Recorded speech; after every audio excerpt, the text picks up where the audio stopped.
always very pleasant.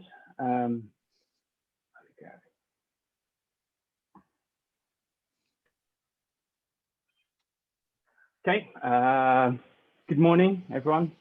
Thanks for coming to Coding Cultures, our discussion and event here today.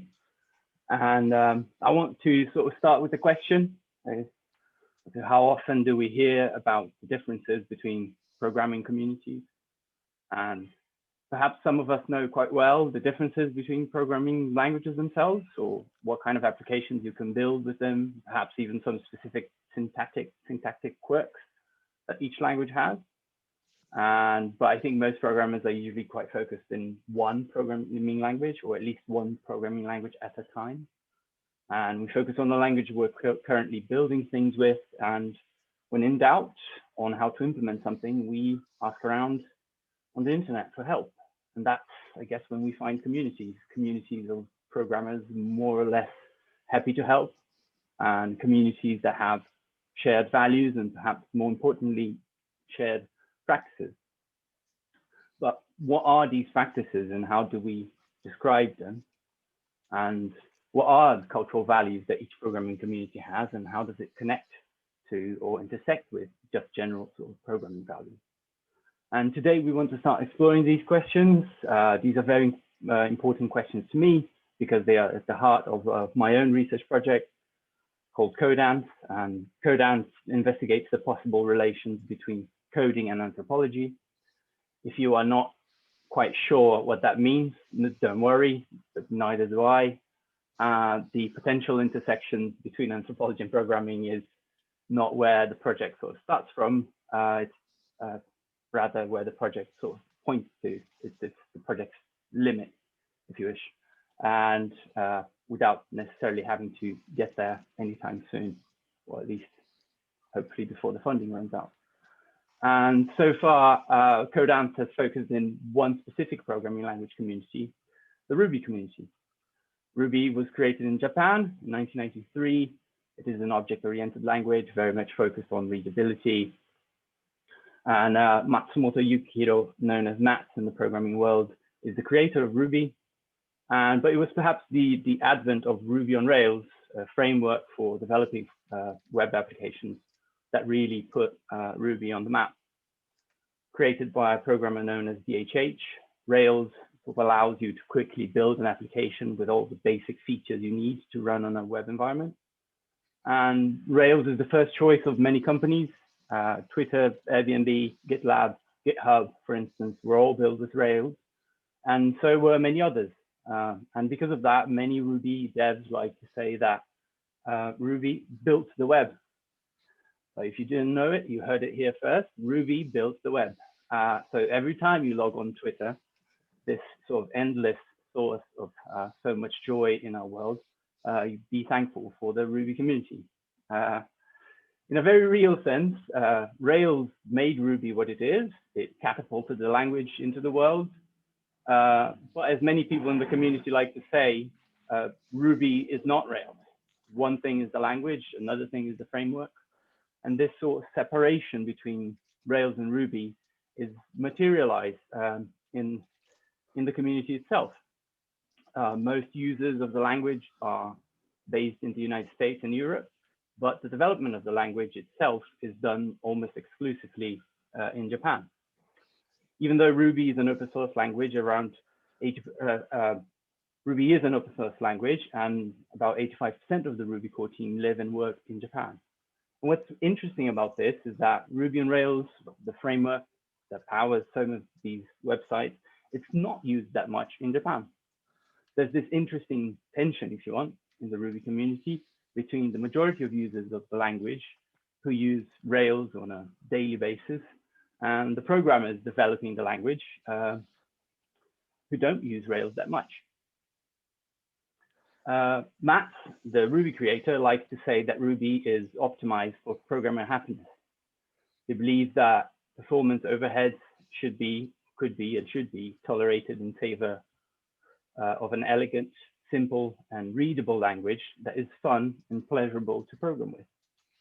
But more recently, people in the community have started to push for changes that would allow Ruby to be a faster language. Static typing, parallelism, concurrency, things that many other languages have or can deal with, but that are only now making their way into Ruby. So if everyone was happy when they were building the web, maybe now some people want to make sure that happiness can scale. That's all I have to say about Ruby today, because we're going to hear, in a minute, we're going to hear from John about the Fortran community. Ellen will tell us about R. Mose will make the Julia community portable to our discussion, and Pontus will describe the in and outs of writing Python. And after that, we'll have about 15 minutes for questions and discussion.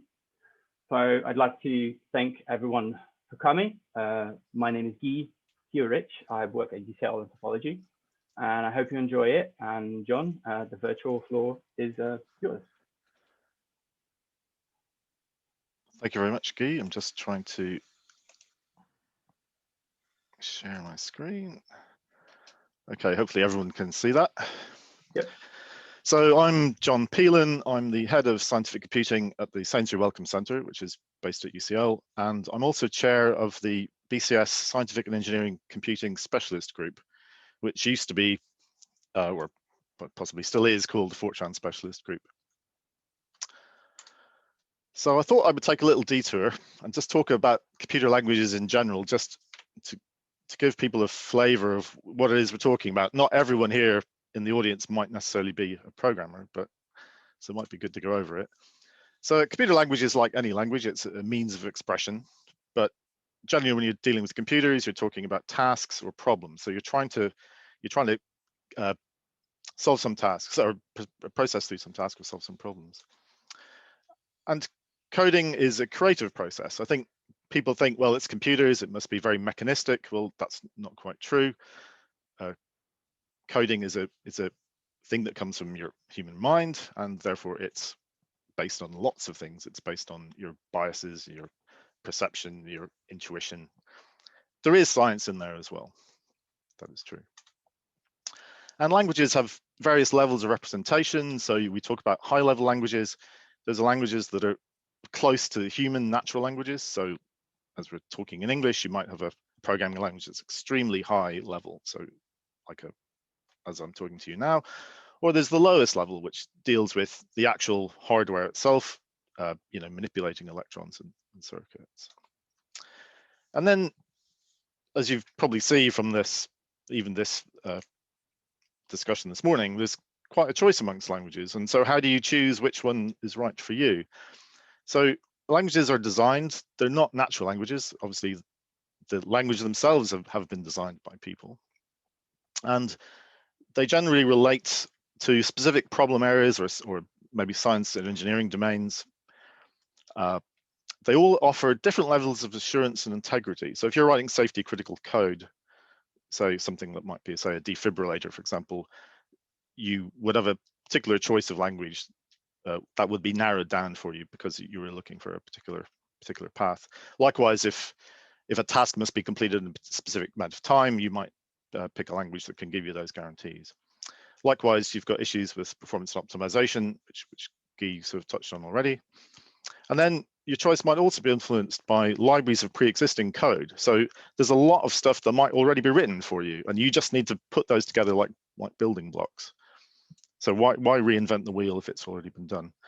And then your own personal choice of language is very influenced by what you know already and what your level of skill and experience is. So you might be happy with the language that you were first taught, either as in school or you picked up yourself. But as your skill and experience develops, you might decide to move into different languages and expand your skill base. But I think one thing is definitely true. Your languages can evoke, as I say here, deep and earnestly held beliefs. So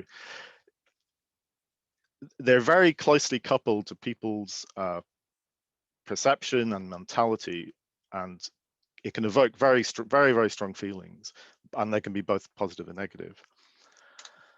I was going to go over this, but we don't really have time. But the basic idea is that you have some concept in your head, you represent it somehow, you might represent it mathematically, You then convert that to a programming language, and then the compiler interpreter is the thing that gets you to the machine code, which then gets executed, and then you end up with a happy scientist that gets their results. So Fortran. So unlike Ruby, well, let's go back to the very beginning. In fact, in the early days of commercial computing, when you bought the computer, all the software, compilers, and tool chains came from that vendor. There was no ecosystem of alternative suppliers that you could go to put together what it is you wanted. So the vendors are the people that sold you the compilers, and they sold you the languages that were available to it. So Fortran was invented by John Backus, who was working at IBM, and they were obviously for IBM machines. And the language itself was developed sort of the early 50s, sort of like 53, 54, and it finally came out as a commercial product in 1957. So that's quite considerably before, say, Ruby came out. And John Backus designed Fortran for mathematical problems, so problems in the scientific and engineering domains. And Fortran sort of stands for, its portmanteau stands for formula translation. That's its basic origins.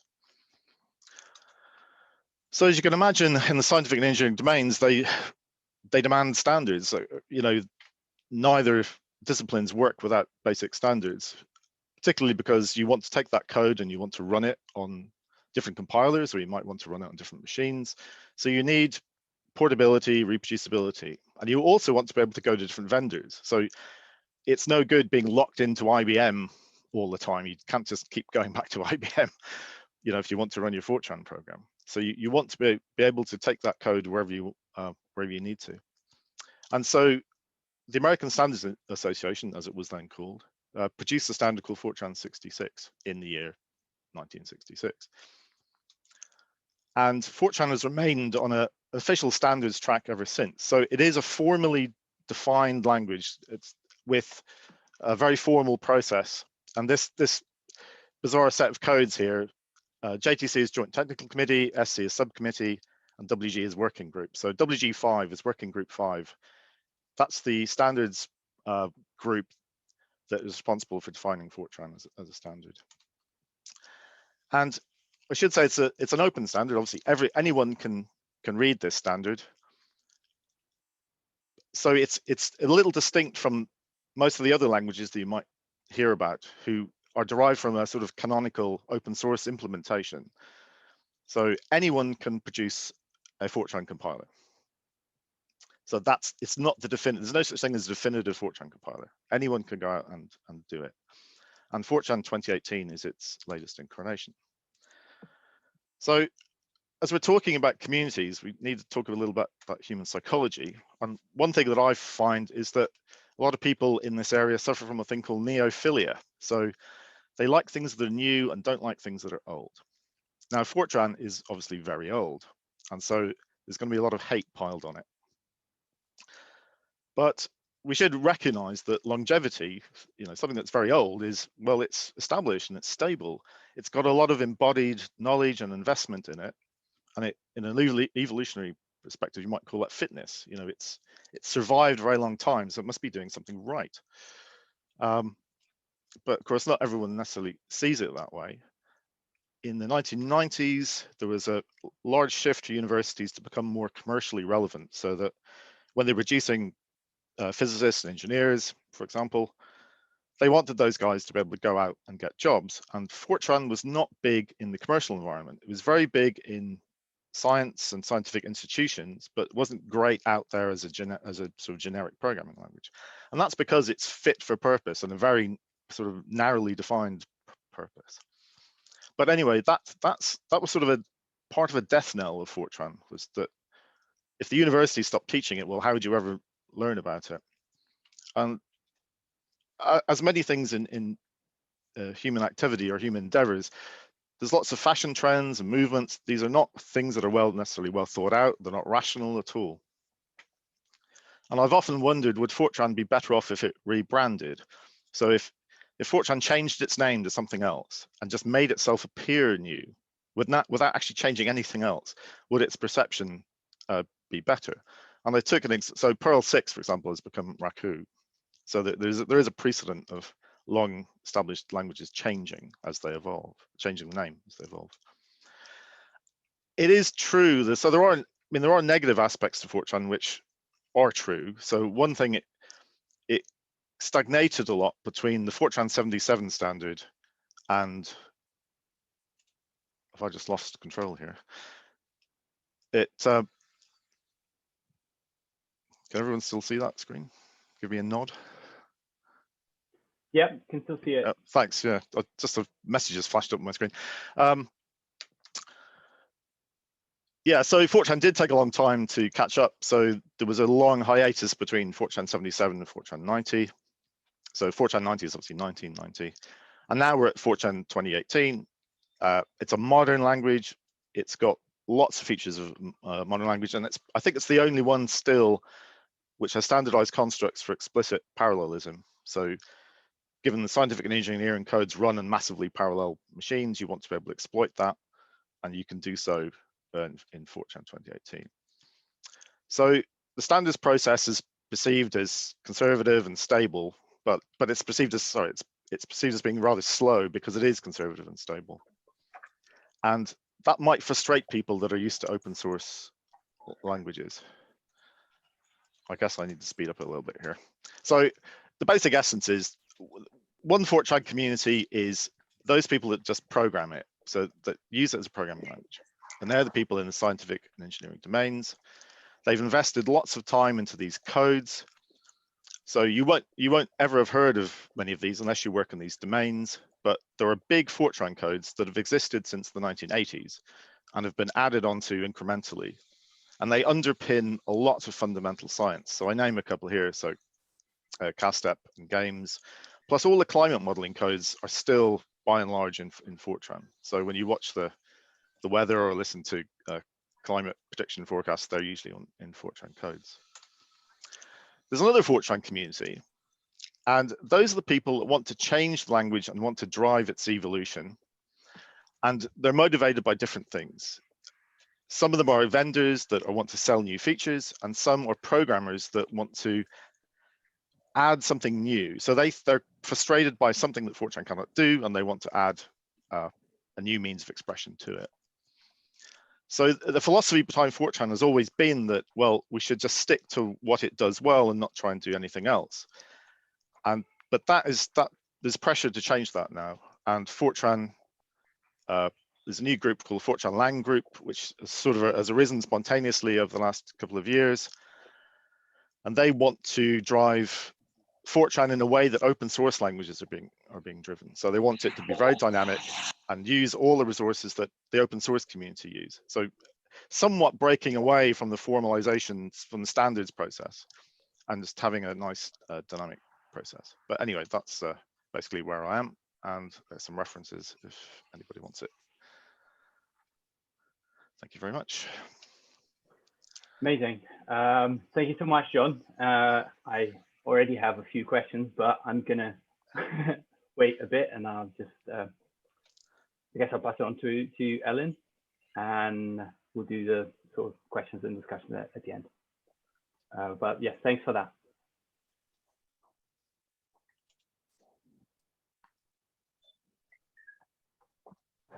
Okay, can you see my screen? Yep. Great. So I'm going to talk about quite a different programming language, R. Who are we, apart from people who like R puns and shiny stickers for packages? So let's see if I can move these slides.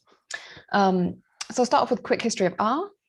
Great introduction by John, I think, for this one. So this was kind of based on the programming language S that came around in 1976. 17 years later, Ross Ihaka and Robert Gentleman, they create R. And the idea with S was to try and make data analysis easier for the people who invented it and then for other people. And that's really stuck with R, I think, the idea that data analysis should be as easy as possible. That you shouldn't have to be a programmer or a computer scientist or a developer to be able to get stuck in, but you become a developer as you get more comfortable with it. The first official R release was in 1995, but that wasn't kind of freely publicly available. And then development really got underway in 1997 with the R core group. So they controlled the source code for R, and that included the original creators. And if you use R, you'll know about CRAN. That 1997 is when CRAN arrived with the first initial 12 packages. So the first public release of R was in 2000, version 1.00. 11 years later, RStudio came along. So that's the graphical user interface that's probably most popular for interacting with R. So for the first good half of its history, there was no interfaces apart from the command line. And today we're at over 2 million users worldwide, we estimate, and nearly 18,000 packages on CRAN. So what is R? It's an open source programming language and a free software environment. It's primarily written in C, Fortran, and then R itself. So you've got this command line interface I mentioned, and then we've got GUIs that have come along like RStudio and Jupyter for people to use it more easily. It's multi-paradigm, so it's quite flexible. You can use it in different ways. And according to one survey, which is quite difficult to understand the relative popularity of programming languages, particularly at companies, you don't always know who's using it. But it's been deemed the 14th most popular compared to, say, C is currently #1, Python #2, Ruby's just ahead of it at #13, and then Fortran's a little bit behind. So I've seen different things that put R in slightly different positions, but it's not one of the very most popular languages, but it's still fairly popular. And it's got a lot of different uses. So statistics and data analysis are the ones people think of most, increasingly machine learning, visualizations. So one of the really big benefits of R is its incredibly sophisticated graphics interfaces and capabilities. You can do things like spatial mapping, simulations, reproducible documents with R Markdown, and you can even build websites with it. Here's a few examples of some of the visuals. So the first 3 on the left I've created, and then I haven't done any spatial stuff, so I just found this one online. I mean, they're fairly simple, but the idea is you can make really professional looking graphics and things very easily in R. It's supposed to kind of look nice, not be too difficult to use, be a good way of presenting the statistical analysis you've done. So who are the users of R?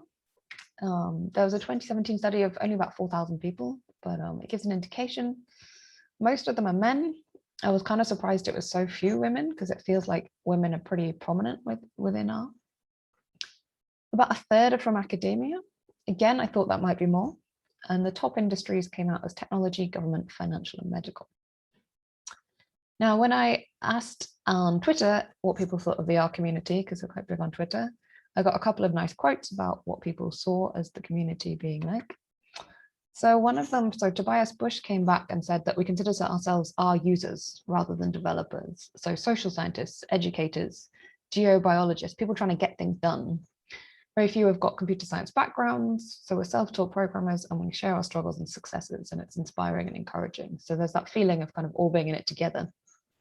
Obviously you've got your top experts, but they're generally pretty engaging with the community and rather than being totally intimidating. Someone else saw it as highly academic, so highly applied maths and stats. You've got peer support network and you have proprietary support. And then there's all these different use cases and applications across industries and research. So this 2017 study asked people what is the best aspect of working with R, and they got these responses. So the key themes were the community and the ecosystem. Then there was the R language itself and packages and online resources. So this is a community that's quite involved with each other. They kind of help each other. Stack Overflow, Stack Exchange are pretty popular.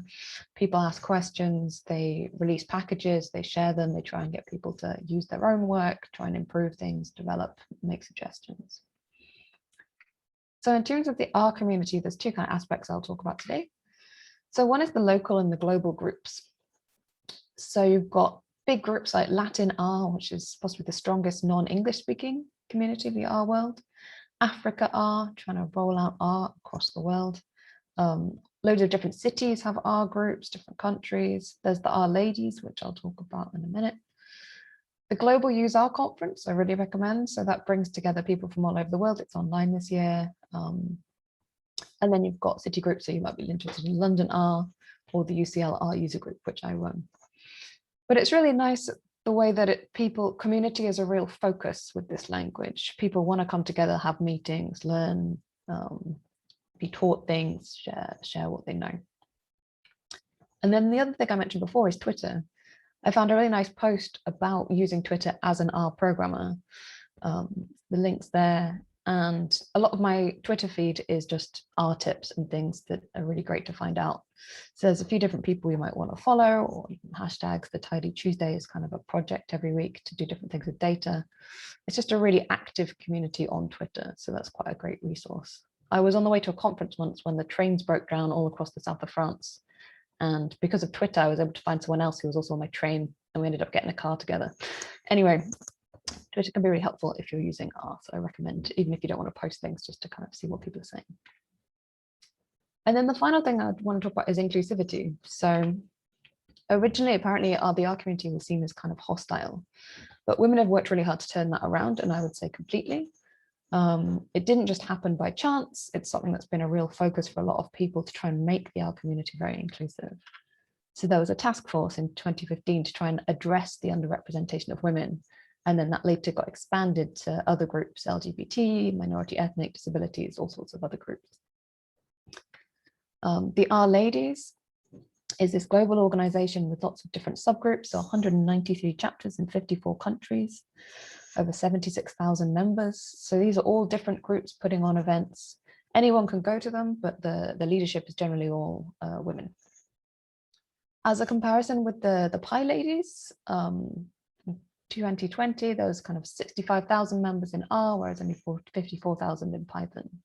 There's still a lot in Python, but when you think that Python is much bigger language, much more popular, it shows you that R has got a much kind of stronger focus potentially on this inclusivity. Although apparently there are 0 female core developers, whereas there are 5 with Python, so that's kind of an interesting difference. There are many prominent women leaders in the R community. So if you see events and things, there's generally quite a lot of women around, which is nice. Sadly, only 9.3% of GitHub contributors are female. I thought that might be a bit higher, but again, it's much higher than in some of these other languages, kind of proportionally. And I've seen a nice post saying that when your community focuses on being really inclusive, it helps everybody, not just the people in the kind of minorities. So you've got this friendly feeling, people feel more comfortable asking questions, seeking help, teaching each other and learning. You don't feel like you're going to get shot down for asking a stupid question. So I'll leave you with a couple of the different resources. I've kind of learned a lot as I was making this presentation, and then flag up that as part of the UCL Festival Code on Thursday, we've got a big R event, so you should check that out. Thanks very much. Amazing. Thank you, Ellen. That was great. Certainly adds many other layers of possible discussion and conversation. But again, I'll shy away from my many questions, and I'll pass it on to Mose.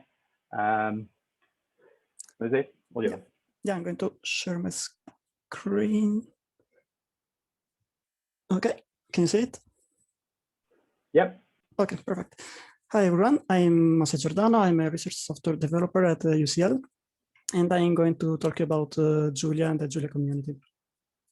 So first of all, some facts about Julia. So Julia started development in 2009 at MIT, but the first public release was in 2012.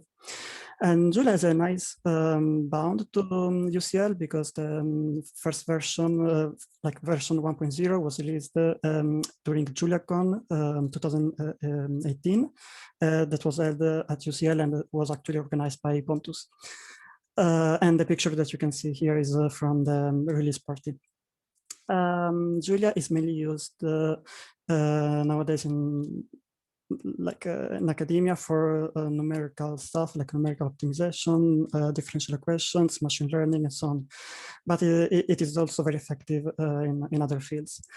The main let's say, core values of Julia are enshrined in the Julia manifesto that was published in a blog post, and you can find here the link. So this blog post called Why We Created Julia. The main reason is that the developers are greedy.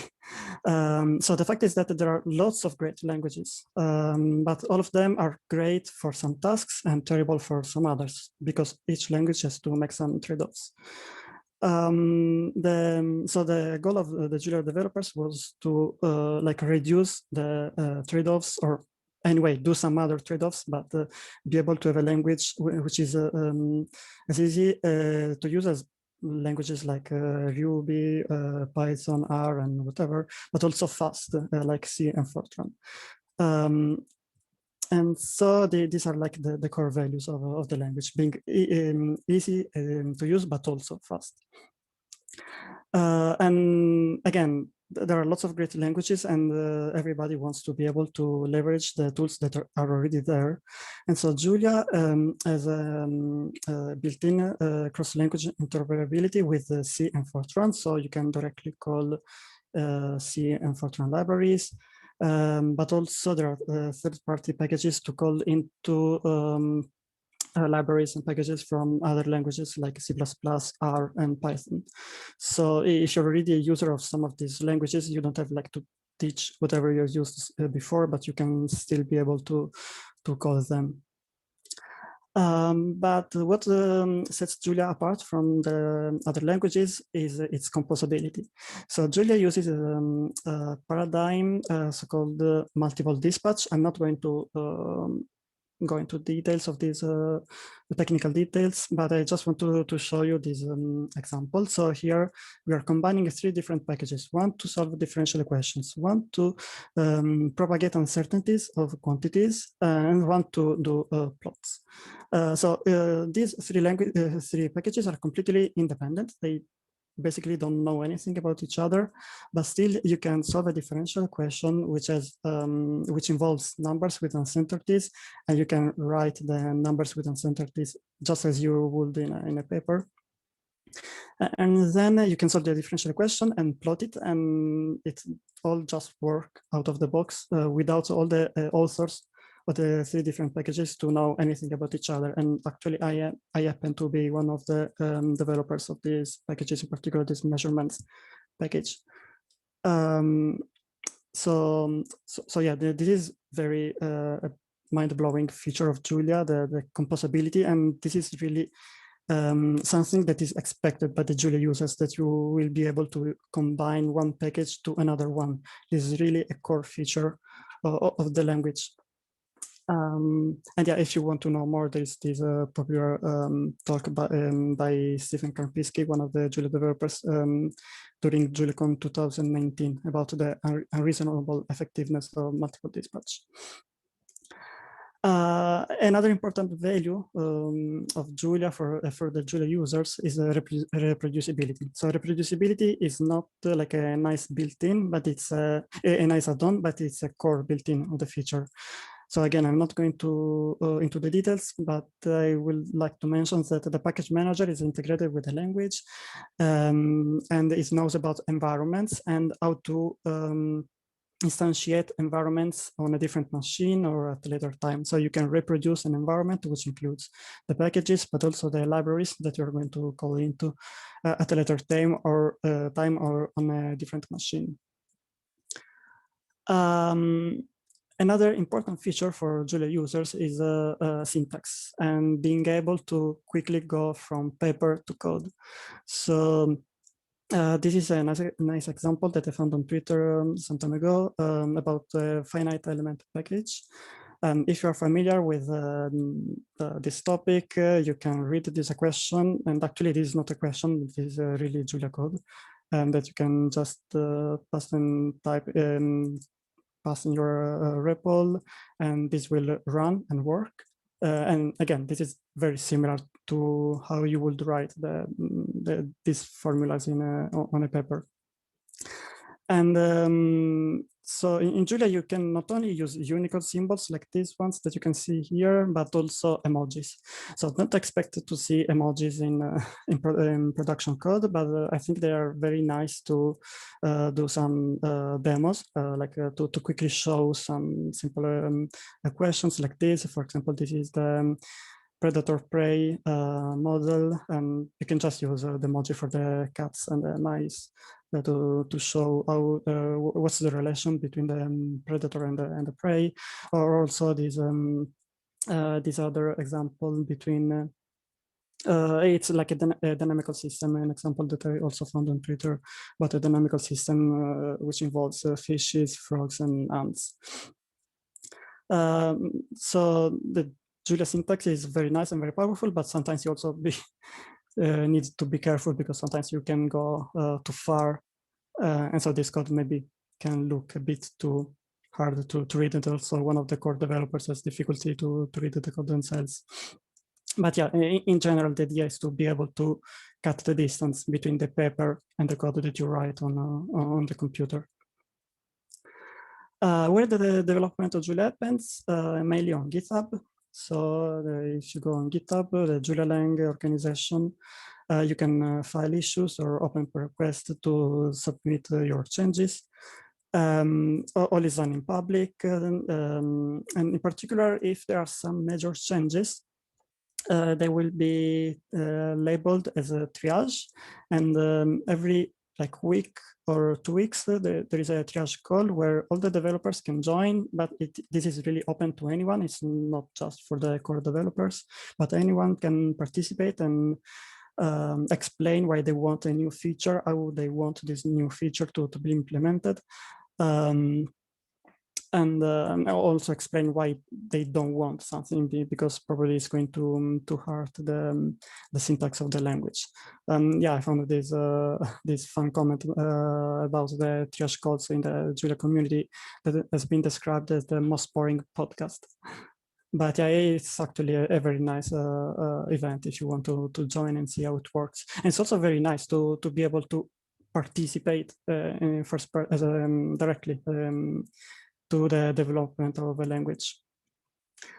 And in general, the Julia community is great because it's mainly composed of people in academia, so very smart people that know everything about philosophy, neuroscience, immunology, categorical theory, mathematics, or whatever. So you can find people talking about all these super advanced topics in the Slack or Zulip channels.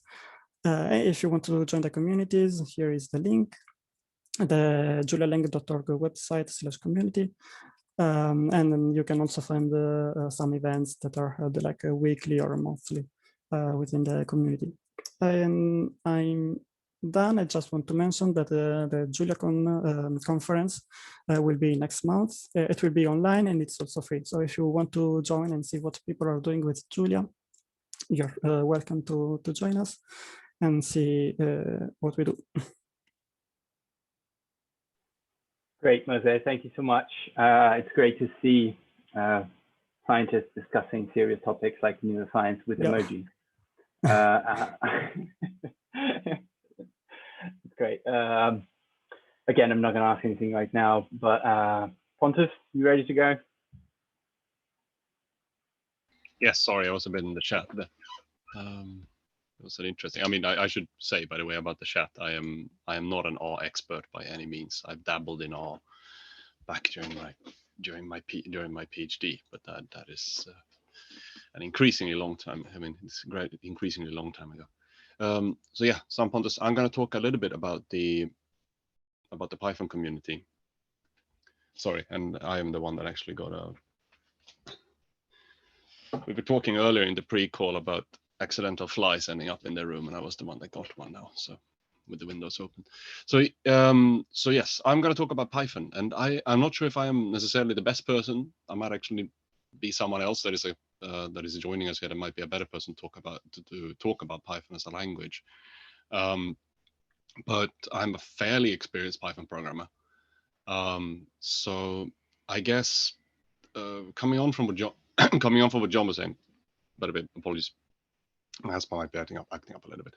So coming on from what John was saying about programming languages, I think your choice of programming language is usually a very personal matter, and key to it is usually the expressivity, right? Some languages makes expressing certain things easy, And this is the nature, say, for example, in terms of a language focus. Like if you look at R, stats and matrix operation, like these kind of things just flows naturally because that's what the language is meant for. Similar for Fortran, if you want to express scientific computation, particular matrix operation, mathematical operations, you can feel that, like it's tangible as soon as you touch the language. While for other things, it isn't necessarily the greatest.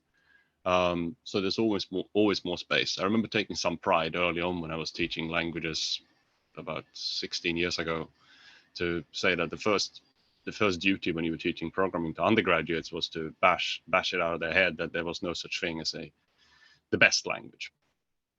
Rather, it's almost akin to having a carpenter saying that, well, I'm a carpenter and I use a hammer for everything, or I'm a carpenter, I use a saw for everything, which is a fairly naive position.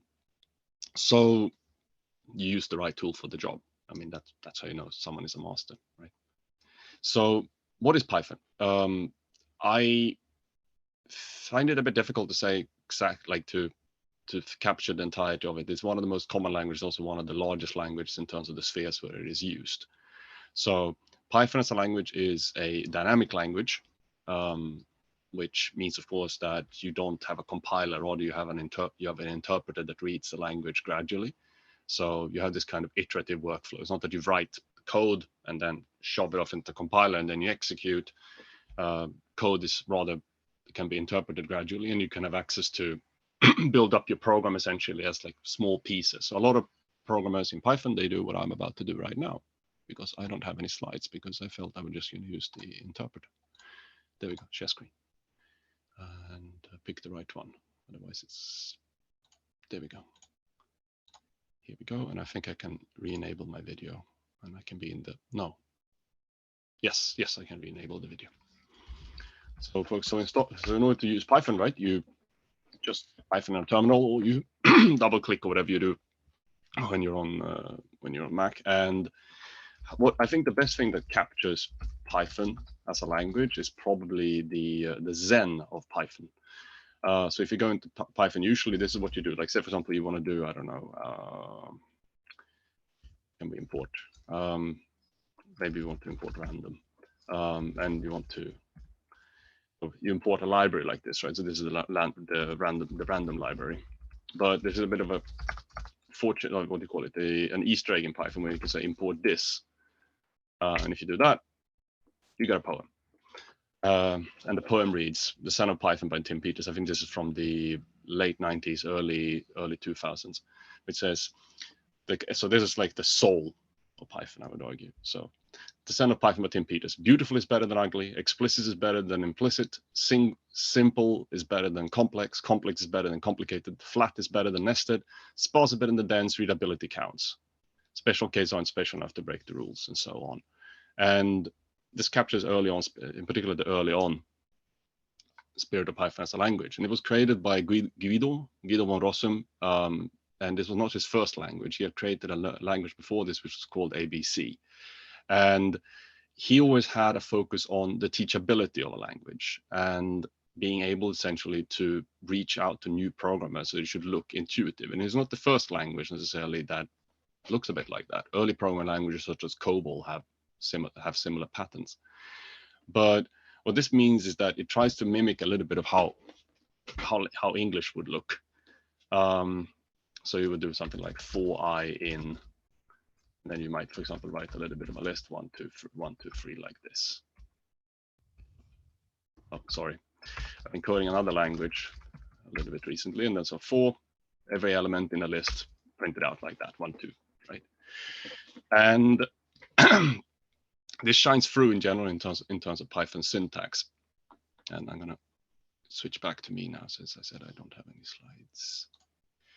So Python's history starts out in the late 80s, where Guido writes his second language, Python, of the ABC, and it doesn't really catch on initially. And one of the key things you would need to understand about Python in terms of its history is that you should really compare it to, say, for example, Perl, which was very big at the time.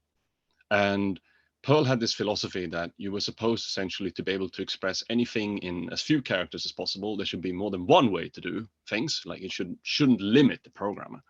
But Python instead has the philosophy of well, I think the saying is there should be preferably, there should be only one proper way to do something, and preferably only one way.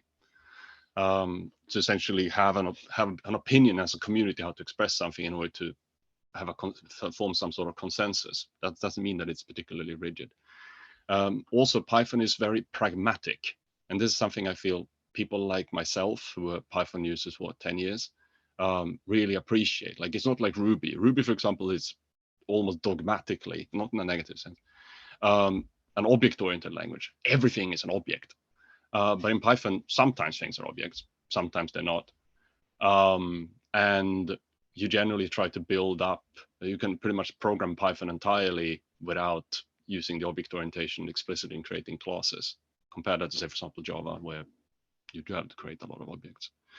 Another thing that is in Python's culture is this idea of batteries included. And what we mean by that is that when you download Python and use Python, you get pretty much everything in your base install. So if you want to, say, for example, build, I don't know, you want to go online and you want to monitor, I don't know, your favorite YouTube channel, you want to see if someone has released something new, there's most likely going to be an HTTP library, maybe even more than one of them, in order to essentially interact with the web that is already in your base library. And this is well documented and well maintained because it's in the base library. This was something that was fairly unique at the time. Some other languages have taken upon it to do similar things. Another thing, I guess, is Python's history in terms of its version 2 and version 3 split. But I guess that's maybe not as relevant to the audience these days. But essentially, Python made some major breaking changes. So Python 2 code cannot run under Python 3. And that essentially split the community for about 10 years. But I guess everyone has now moved along with Python 3. In terms of development, initially, Guido, who was the founder of the language, he was elected as dictator for benevolent dictator for life, and every decision essentially was approved by him in a more like in an informal manner. He didn't really rule with an iron fist. Guido is a kind of a nice guy. However, in 2018, he stepped down and retired, so maybe it wasn't for life after all. And currently, there's a committee of, I believe, 5 people who essentially have the last say in terms of the direction of the language. And Python has following a similar tradition with most open source projects. Discussions go on, I think, primarily right now on the mailing list. At least that was the case when I was more closely involved with it. And you file essentially proposals. So you write up, like, say, for example, you might think that there needs to be, like there was in the past, like you might want to have a matrix multiplication operator. Okay, you write a proposal why it's a good idea. You give some syntax suggestions, and people can comment on the proposal, and it's voted up or voted down. I know Julia, for example, uses a similar philosophy there. In terms of where the community lives, well, almost everywhere. Python is an amazing language in terms of its ecosystem. There is usually a Python library for almost anything. And this, I guess, comes by virtue of being the first or second most popular programming language on the planet. Every single one of my students, so I'm a natural language processing researcher at UCL, and I lead the NLP groups, and every single one of my students use Python. Pretty much every single person who currently does AI uses Python. So it's a big language, and whatever you want to do, most likely someone else has been there before you, and you can take inspiration. Most help these days goes for Stack Overflow. And in the earlier days, there was a big community as well on IRC, which still is there. Unfortunately, they got kicked out of their channel yesterday due to some drama, but they're back up on a different network. I think we should have some discussion, if that's okay. Yeah, I agree. We're almost running over. Are you going to say something else? Sorry, I interrupted you. No. You should interrupt me. Thanks. Thanks so much for that, Pontus. I think I'm going to quickly just start with a comment I never thought it would be that person like to say that this is more of a comment than a question, but I guess no, but it's not. Like, one thing I was thinking is about how languages, well, thinking about how to connect all these presentations, and maybe one way to think about how languages evolve or transform themselves through history. And for example, just wondering if you had any more comments and thoughts on that. Just for example, John mentioned on Fortran and the pressure in the universities to change their focus and to change their focus into Java and C++, and see how that affected Fortran.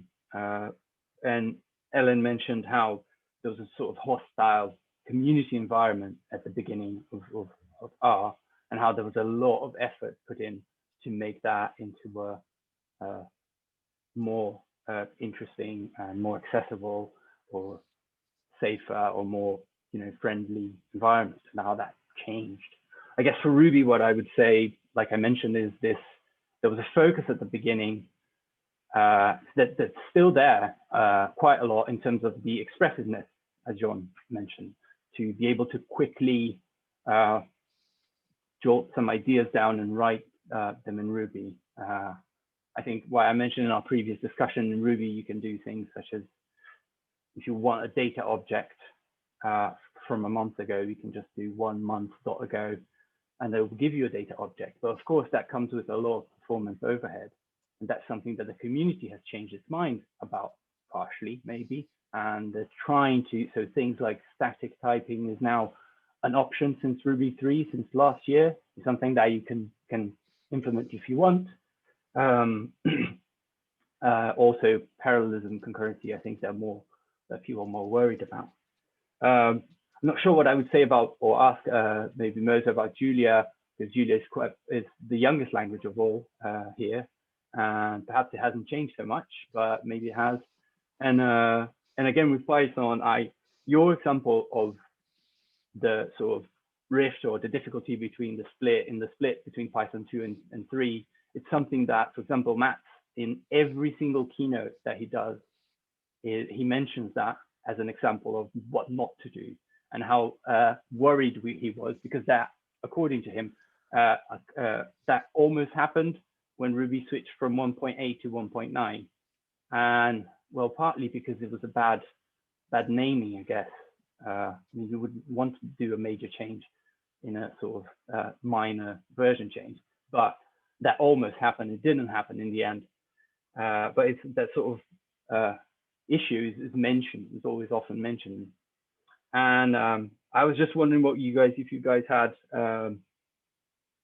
anything to add in terms of history, or in terms of how languages change over time, how they evolve, if you will. I hope that makes sense.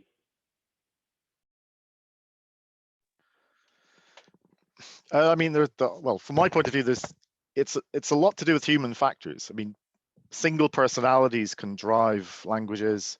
They can drive standards and direction. I mean, I think a few of us have touched on that, when there's a single dominant leader of a language. And it also depends, I think, on what domains you come from. So if you come from what might be perceived as a very sort of tight, narrowly focused domain, the language itself might remain tight and narrowly focused, because that's the way the people are too. So that leads to a very deep conservatism in the language. I mean, many of these things are analogous to what happens in natural languages too. So that excuse me, when new concepts come around, like object orientation, for example, when that came around, you needed new mechanisms to express that. You needed ways of dealing with that. So, I mean, I would say, yeah, there are lots of analogies to natural languages. And well, the other thing I would touch on is that, well, a lot of this has been talking about, a programming language that's, we're trying to communicate with a machine, but that's not always the case. A computer program also talks to other programmers, and it must be readable by humans as well. That's an essential element of it too.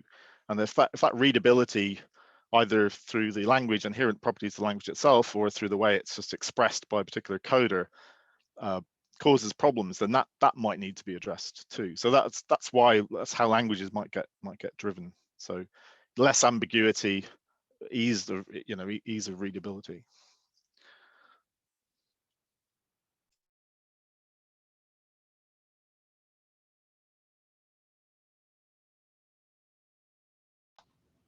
Yeah, I guess some of the natural kind of flow in a panel discussion becomes a little bit more difficult here.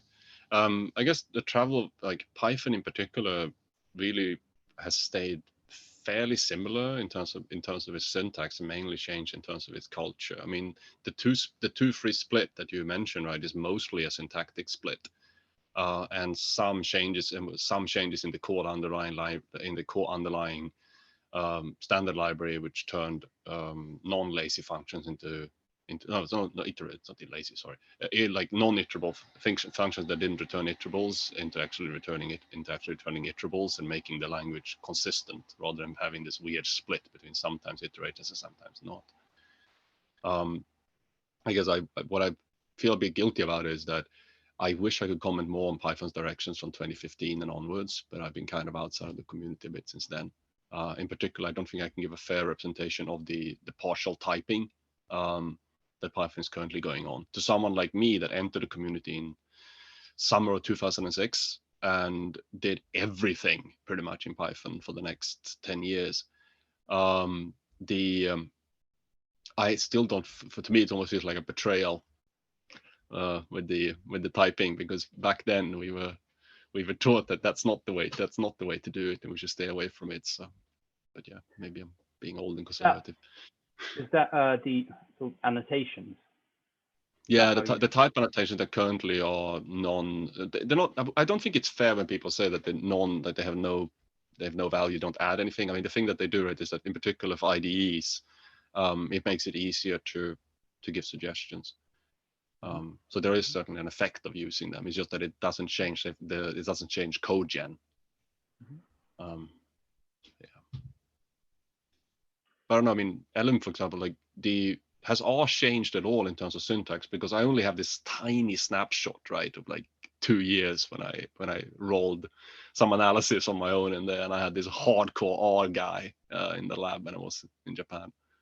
Has it changed at all? Like, I'm not an expert on this. So there's the tidyverse, which continues to grow, and that's got a specific way of kind of syntaxing things, and the code is a bit verbose, but it's supposed to be really understandable. A few years ago, a data table package came out, which I really like, which is much more condensed syntax. To me, it feels a bit more mathematical to me, which kind of appeals. So there's a different way of referring to data tables or data frames and things like that. So there's kind of new syntaxes emerging through different packages in some ways. I think the syntax probably hasn't changed massively other than that. So you can you actually affect this? Like, can you change, like, is there like DSL kind of semantics in R? I never stumbled upon that. So you can actually change the syntax in a way? Yes, I guess that must be the case. I wish I knew more about this, but so there's different assignment operators with this new package that you can use that don't work if you're not using that package. Yeah, no, that is syntax, all right. Yeah. So the idea is it's a lot more efficient working with big data. I mean, the only other language that I know in here, right? I mean, Fortran definitely does not do this. And I mean, I'm guessing you use a preprocessor in Fortran. But I mean, Julia is a full-fledged Lisp in a sense that, like, you have access to the entire syntax tree and you can manipulate it and do code gen on it, which is just, initially it's a bit nuts. But yeah, maybe Mosa can elaborate on that. It takes some time usually for newcomers to understand what that even means. Yeah, actually, I show a couple of macros that allow to do this in my slides. So if you notice the identifiers that start with the @ sign, those are macros, and so they allow to modify the syntax in a way similar maybe to what packages in R do. Now, I wanted to answer Gui question about how Julia changed. Actually, I don't think that Julia changed like the surface syntax changed too much since like the beginning in 2012. But of course, some details changed. But since the release of version 1.0, So the syntax is like stable. Actually, Julia follows some semantic versioning. So it means that all the releases under the version 1.x will be backward compatible.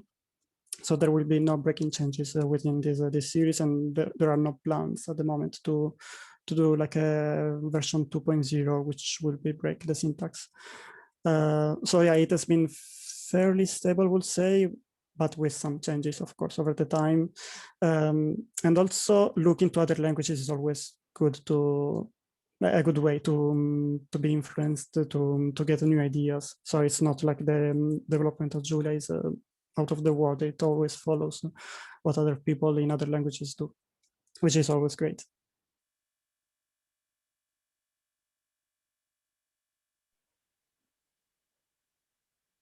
Thank you. Sorry, I was just alerted that I was, for some reason, my video was on Spotlight and it wasn't changing the speakers.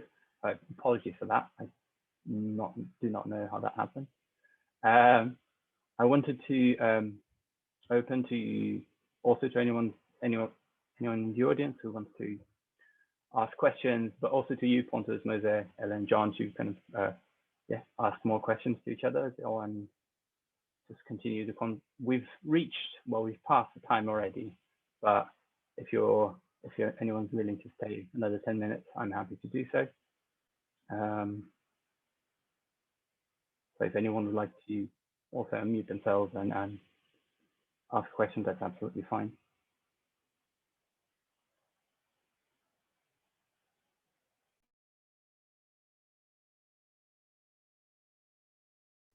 We've got a question in the chat about how many Python R Fortran programmers have dabbled with Julia because they said about a cool feature, but then gave up if they're more comfortable with their previous language, or maybe there's not enough of an ecosystem with good community user guides yet. And is it only a matter of time for this to change? Does anyone know anyone in that situation?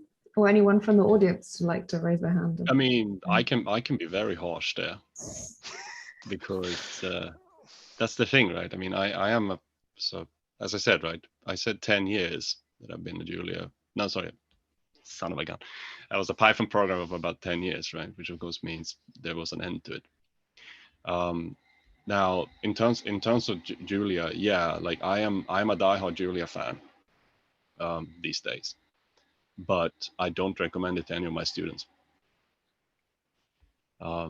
because at the end of the day, in my opinion, if you're a good teacher and a good mentor, you must always recommend people to use the tool you think that they will most likely succeed in. And Julia, at the moment, I feel you need to have a little bit of, actually, maybe you take a 10% productivity hit in certain areas, in particular in somewhere like an AI, and I don't think my PhD students can necessarily afford that. So I do know that there are rough edges, in particular, like the errors that you get are slightly different because of some inherent features of the language. It's being worked on.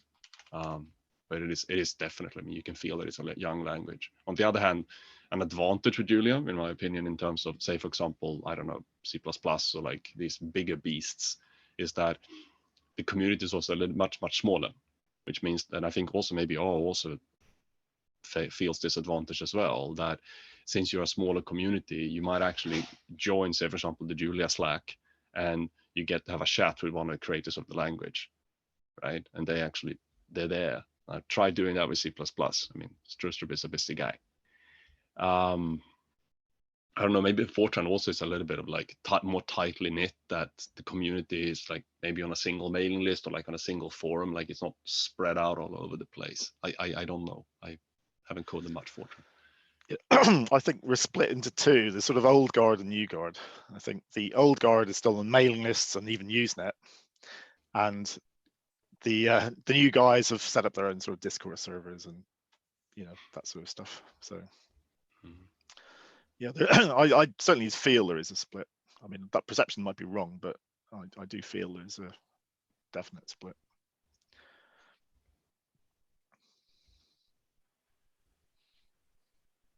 There was another comment or a couple of comments in the chat as well about how sort of the language or the community you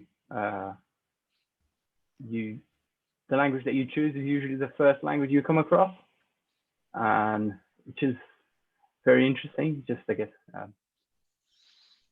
it's definitely the case for me so far with Ruby, but I wonder if that was the case for you as well.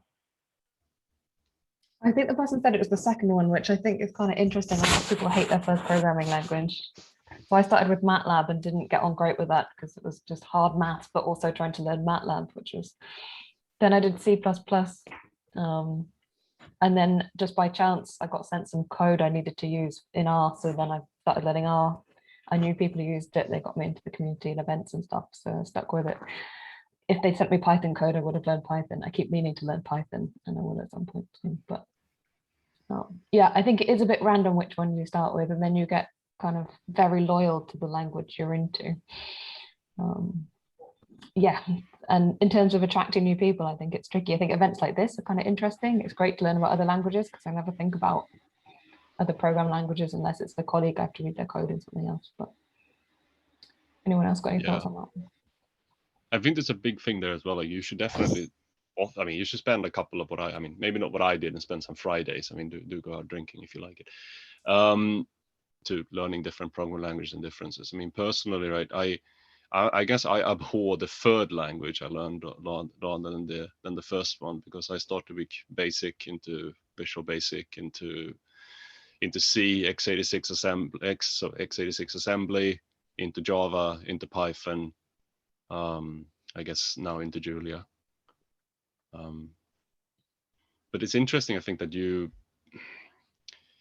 there's just such a big time commitment, right, in order to become productive. And also when I think that is a big part in terms of why a lot of people are defensive and very conservative. And that might actually be a sensible choice in many ways, because I don't think that, I say, like, languages are usually sold as silver bullets, while in reality they usually are not. So you can usually, I mean, if you're really good at Java, I mean, should you learn Python right now? Maybe, depends on what you're trying to do, right? And realize that the switch is actually fairly expensive. And also, yeah, no, I think that's a big part of it. And then also, of course, once you leave, I mean, there was a reason why you left, right? I mean, imagine that I don't know, you drove Volvos your entire life, and now you were a Mazda. Surely, like, maybe there was something that pushed you away from it, right? You probably ran into something that made you abhor it. I don't know. You're a Fortran programmer and you were forced to do string processing. You're going to be intimately familiar with that. Completely. I know there are people who are like, oh, I use R for loads of things, but there's a few things I will always use Python for. But yeah, but they don't go to Python completely. So yeah, I think I guess Python and R are quite similar syntactically and things. So it's maybe less of a big burden. That's what I'm hoping anyway. I'm hoping there's less of a massive time commitment to learn Python, because they're not as far away as some of the other languages. I mean, for a lot of programmers that I sort of interviewed for my research, and they are, or well, pretty much most of them outside of academia, but for a lot of people, the programming language choice is tied to whatever job you get. There's very few people that go out and sort of try to get, oh, I want to get a job, you know, in Java, which we've all agreed is, and Ruby, for a lot of people, Java was actually people that got a job, which goes back to what John was saying, like when Java or C++ was being pushed as a more commercial, language, a lot of people that got their first jobs in the early 2000s, late 90s, got into Java, then found Ruby, and well, never left, because those are the people I'm interviewing, of course. But yeah, just outside of academia, again, it's the first, second language you come across.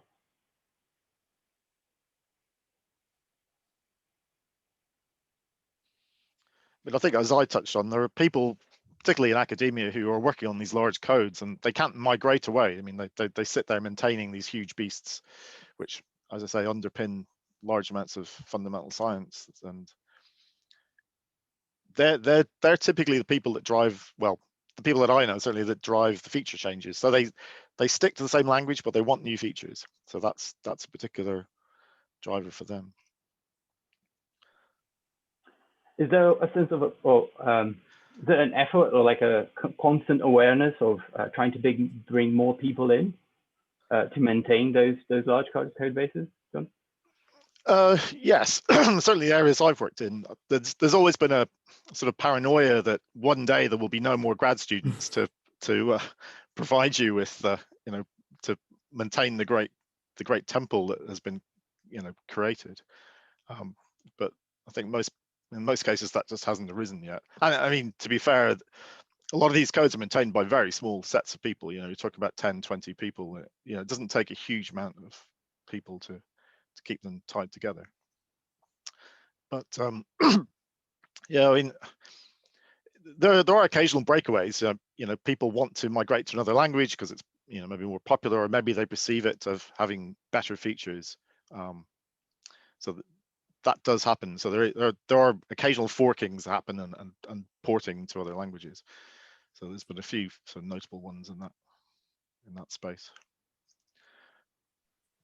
Yeah, Pontus just commented on the chat that if you want to have a safe career choice, learn COBOL, which I did see quite you do every now and then get like news or advertising for COBOL jobs and things like that, which kind of, I guess, goes back to what you're saying in terms of worrying that there will be no more people out there to use it.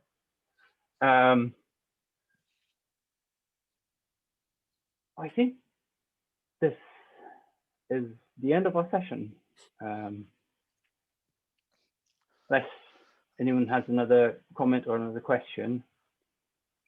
Well, I'd like to say thank you, Guy, for putting this together. I think it was it's been very informative. It's very interesting to think about languages in this way, talking about communities. It's something that we probably should do more often, and to be a bit more introspective about why is it as humans that we do what we do, even though we're talking about computers all the time. But it's still fundamentally, humans write the code, humans write the compilers, humans build the machines.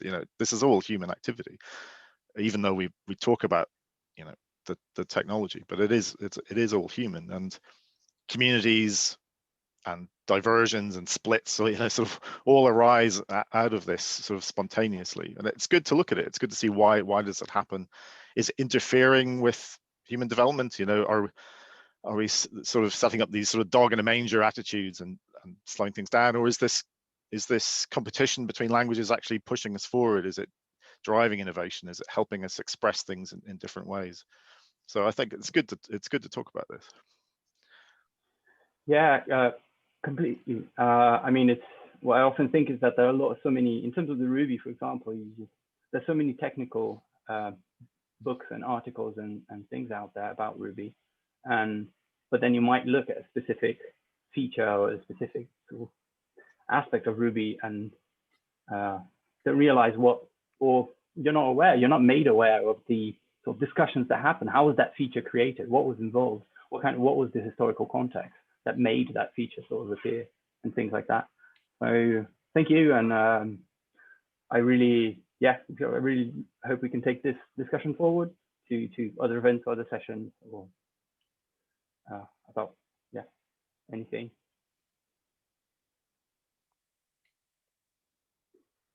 And you're making the recording available or any slides available? Yeah, definitely. I'll make the recording available. I'll kind of connect with Louise and the sort of UCL Festival of Code to see if they'll set up somewhere. If not, I'm happy to just post it and I'll let you know. But yeah, thanks, Alan. Thanks, John. Thanks, Mose. Thank you, Pontus. This is a pleasure. I'll stop recording now.